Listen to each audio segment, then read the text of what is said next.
অবিলম্বে খালি করতে হবে সাংসদ হিসেবে বরাদ্দ সরকারি বাংলো। বহিষ্কৃত তৃণমূল সাংসদ মহুয়া মৈত্রকে ফের একবার নোটিশ পাঠালো কেন্দ্রীয় সরকারের অধীনস্থ ডিরেক্টরেট অফ এস্টেট বা ডিওই।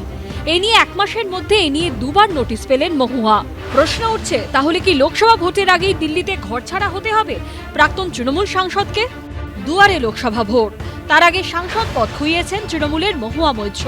টাকার বিনিময়ে প্রশ্ন তোলার অভিযোগে লোকসভার এথিক্স কমিটির সুপারিশে 8ই ডিসেম্বর কৃষ্ণনগরের তৃণমূল সাংসদকে বহিষ্কার করা হয়। এরপরেই আবাসন ও নগরোন্নয়ন মন্ত্রকের আওতাধীন ডিরেক্টরেট অফ এস্টেটের তরফে মহুয়া মৈত্রকে তার দিল্লিতে 9B টেলিগ্রাফ লেনের সরকারি বাংলো 7ই জানুয়ারির মধ্যে খালি করে দেওয়ার নোটিশ দেওয়া হয়। কিন্তু মহুয়া তা না করায় পরের দিন অর্থাৎ 8ই জানুয়ারি তাকে শোকজ করে ডিওই। 3 দিনের মধ্যে শোকজের জবাব দিতে বলা হয় মহুয়াকে। অন্যদিকে সরকারি বাংলো খালি করার নির্দেশের উপর স্থগিতাদেশ চেয়ে দিল্লি হাইকোর্টের দ্বারস্থ হন প্রাক্তন তৃণমূল সাংসদ। আর সেই আর্জি খারিজ করে কেন্দ্রের কাছে আবেদন করার জন্য মহুয়া মৈত্রকে পরামর্শ দেন বিচারক।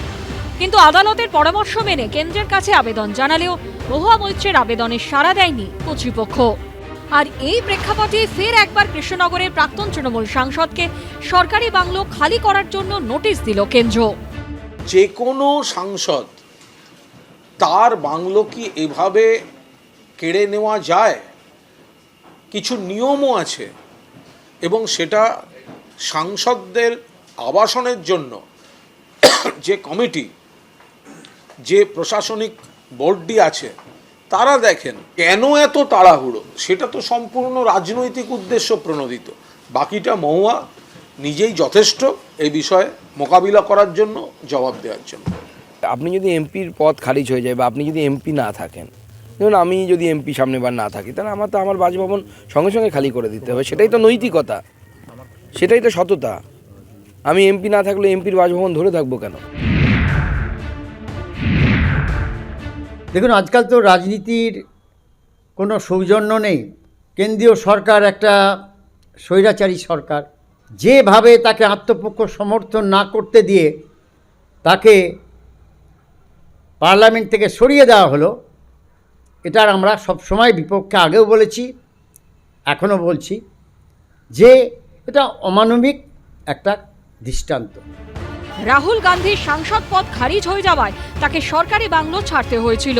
পরে সাংসদ পদ ফিরে পেলেও আর সরকারি বাংলোয় ফেরেননি কংগ্রেস সাংসদ। এবার মহুয়া মৈত্রের ক্ষেত্রে কি হবে সেটাই দেখার।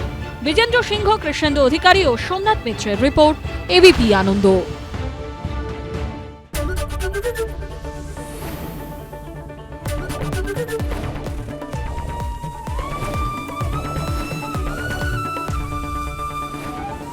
এবিপি আনন্দ, এগিয়ে থাকে, এগিয়ে রাখে।